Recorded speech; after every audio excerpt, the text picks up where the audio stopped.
specifically for every African, right?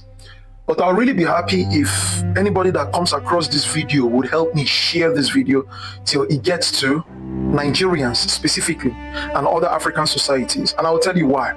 Now, the picture of the girl you're seeing here is a girl that was defiled. Let me use that word because of, she was sexually defiled for 14 days of her being kidnapped.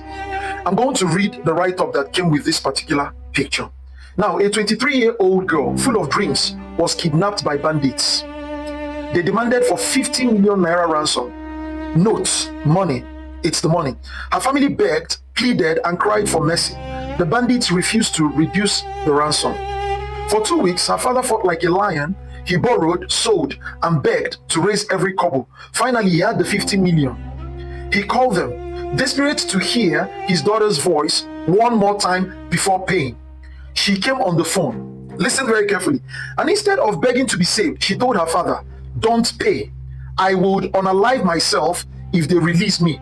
She was woefully failed by the system, but extremely brave. Listen, because for 14 days, 14 unthinkable, merciless days, those monsters had been raping her over and over, daily, hourly, destroying her soul while in the camp of the monsters.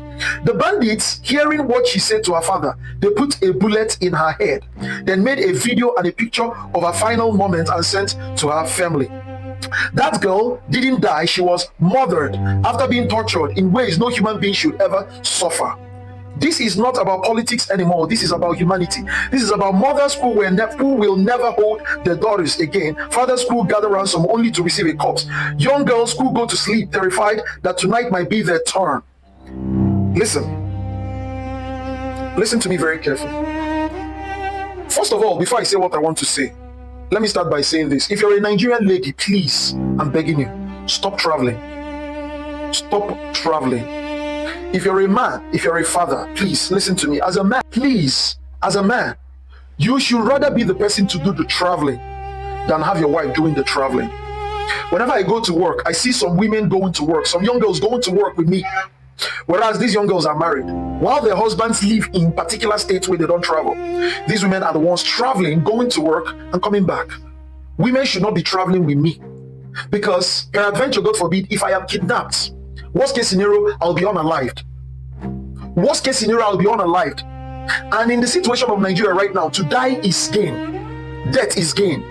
Because we're not even living. Please, I want you to follow me to the end of this particular video. It will get to the heart of everyone. Death will fall. At worst case scenario, I would arise for the truth I've spoken. But let me tell you, you heard the girl. A girl can live while she had already died. Or more like, a girl can die, she is dead while she's still walking around. I have managed a girl that was a victim of rape. I have managed a girl, a beautiful girl that was a victim of rape. That's one thing you have to understand. So please, if you're a husband, stop your wife from traveling. You should rather be the one traveling.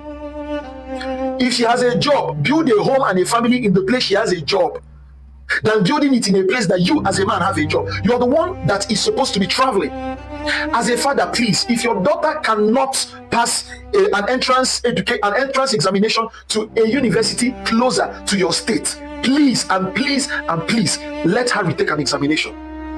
Nigeria is no longer that place that is very safe for ladies to travel, because the trauma that comes with rape. You heard the girl, she said she told the father not to pay because she had already considered herself dead. This is a core member. A core member. Now, one of the other things you people have to understand is that we Nigerian men are honey bastards. We're honey rabbits.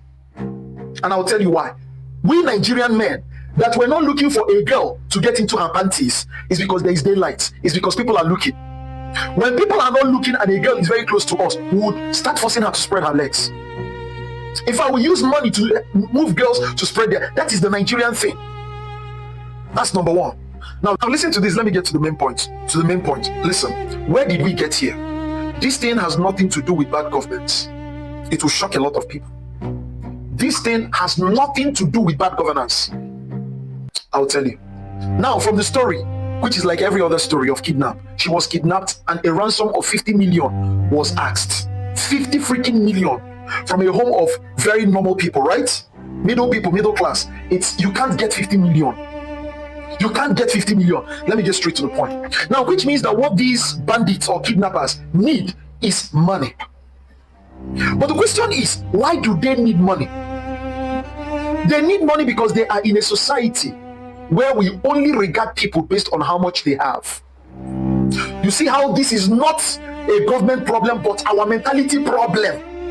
Nigerians have always said this. You people use this thing and insulted Ghanaians that they are lazy. You use it to insult South Africans that they are lazy. A society where its people are money conscious makes room for all forms of criminality. I am shouting on top of my voice. The love of money is the root of all evil is not a biblical statement. It is a rational and academic statement. I know how these things work. Any society that its people are not money conscious tend to cut down insecurity by 80%. I've done my research. Any society, this is going to be long, please, because I'm aggravated.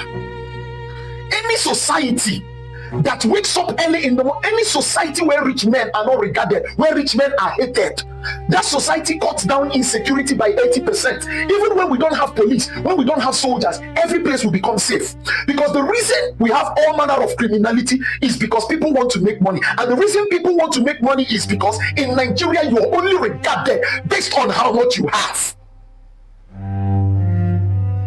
The moment I see, oh my God, the moment we as Nigerians will start overlooking people that are rich, that is the moment we cut down criminality by 80%. I'll conduct a lecture on this differently. This is not a government problem. Don't be deceived. They've deceived you people a lot. They've deceived you people a lot by attributing what doesn't have anything to do with bad governance to bad governance. Other African society, I want you people to understand what you're opening your doors to when you're welcoming in Nigeria.